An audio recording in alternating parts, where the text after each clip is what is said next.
Welcome to the virtual lunch. Today is Wednesday, July 28th, and this is virtual lunch number 357. Our guest today is Rachita Maker, the head of legal operations and compliance for Tata Communications in Mumbai. Hello. Hi, Ari, and thank you so much. It's nice to be here with you. We're super excited for this. And this is part of our continuing series on optimizing communication, thanks to LitLingo. Let's start. Tell us about your background and your role at Tata Communications. I graduated from law, I think almost 20 years ago now. When I graduated, I didn't want to be in the business of law. I'm going to take a year off and not do this. But somehow law was my calling. It got me back. But I started my career with legal outsourcing, when legal outsourcing was not even a word. We didn't have any of the legal outsourcing companies that you see today, or what they're called ALSPs. I started off working on US bankruptcies and foreclosures when no one was really doing this. My role at Tata Communications is very interesting. I manage legal operations globally, and I also head compliance globally at Tata Communications. As the head of legal operations, I am responsible for different things, leading from our tech implementations to our strategy to pen management and so on and so forth. It's an extremely varied role, but I think everything I've done over the last 20 years in my career set me up for this. Strategy is a big word, but sometimes it's really the small things that you do. If I'm working out of Mumbai, at least I would have been with my colleagues in Mumbai, and that would make my life a little easier understanding them. I've had people in my team who've joined during the pandemic. I've never seen them face to face. And it was in the past also, right? Someone working in my Singapore office, I would have met them once or twice if I've traveled to Singapore or they've traveled here, but it's not a day-to-day interaction. Things that we do, ensuring that every conversation does not have to necessarily start with, let's just get to work. You spend 5 minutes trying to understand what their backgrounds are, where they come from. It's really about understanding what motivates people. And when you drill down and peel the onion, you will see that most of the motivations across the world, people are motivated by similar things. It's not always necessarily money. That's not always the motivation, but people have their own trigger points and they have their own things that they care about or they don't care about. I remember when it was 2010, when I was, as part of my job, I used to travel to various countries. I realized there was one thing that everybody in the world was frustrated with at that point in time, and that was commute to work. And then there are themes that are more local and from where they come from. So it's about spending time with them. It's about the small things, understanding their family background, what makes them tick, what doesn't make them tick. From a communication strategy, it has been very important for us that we are connecting with people at different levels as a department as a whole, just not legal operations or compliance, but because I manage operations, I look at the entire legal department. So we have a communication cadence for across levels, in larger groups, doing town halls, doing all hands, but even in smaller groups for people to connect at a weekly, monthly level. We have team meetings twice a month. One of them is more focused on an agenda, work related, but one of them is just about, let's sit and chat what's happening in everyone's life. How are people feeling? What are they frustrated with? And basically what's happening in the person. Doing all of that helps keeping the team together. And that's what's important. At the end of the day, people work with people. Company is just an entity. You work with your manager, you work with your people, and that's what you have to be happy about. People have become kinder post the pandemic. That has definitely happened in the last 18 months. It's just not your colleagues. When you're talking to your partners or your customers, you realize that people have become more open to understanding.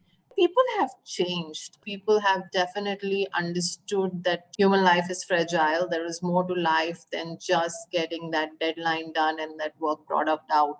So yes, definitely those conversations has changed over a period of time. And I definitely have seen that in the last 18 months. So compliance is vast, and so is legal operation. Every day can be different. You can wake up in the morning and you can be like, oh my God, I have this new problem, and it can be on both sides. From our perspective, we were looking at compliance and thinking about how are we going to automate our processes?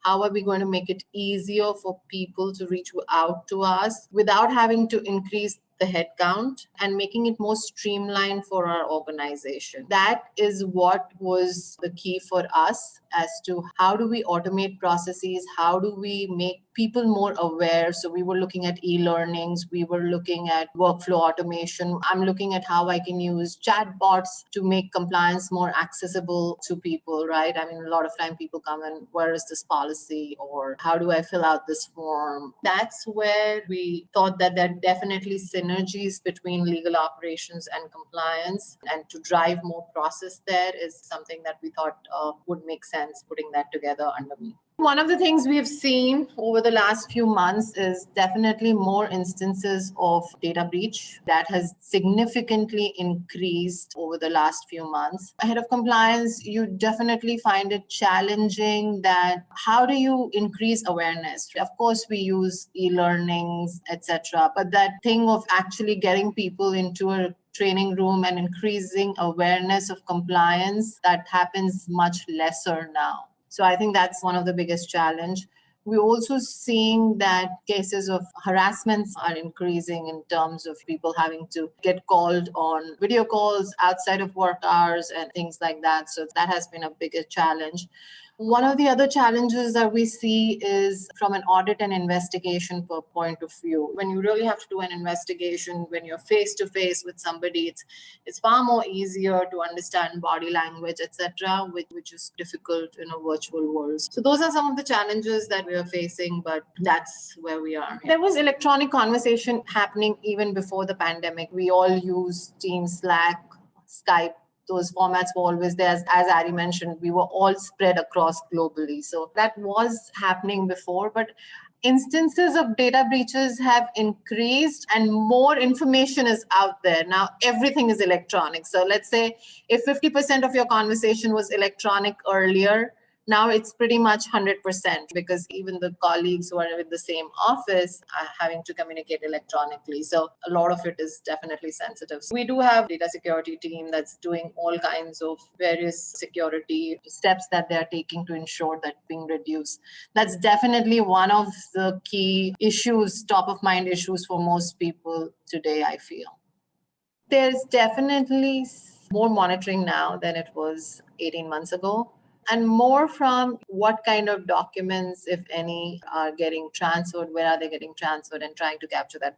Nobody's sitting and reading every chat or conversation you're having. Nobody has the time for that or the resources or the money to spend on it. People are definitely more worried about, is information going out to a non-professional email ID? Are documents being labeled and tagged correctly? So those are some of the things that we are doing, is ensuring whether documents are being tagged as confidential or they're restricted, emails are being tagged correctly, and who are they going to. So definitely far more interest in that area.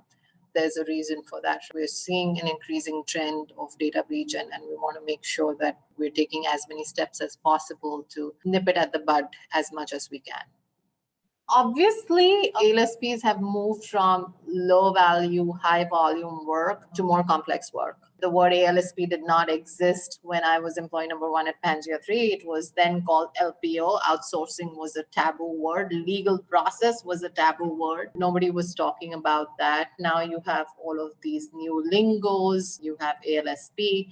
But essentially, one, they are far more welcome today than they were 20 years ago. People understand the value that they bring. They understand that there is another genre of legal services firms beyond law firm that provide far more value. They understand that you don't necessarily now just need to go to them to do document review or e-discovery work. You can have your day-to-day contract negotiation work done with an ALSP. More complex compliance projects can be done by an ALSP. So that level has changed. Rachita Maker. All right, everybody. Wonderful conversation. Thank you so much for participating in this conversation. Thanks so much to LitLingo for supporting our series on optimizing communication. And it's been a privilege. Thank you.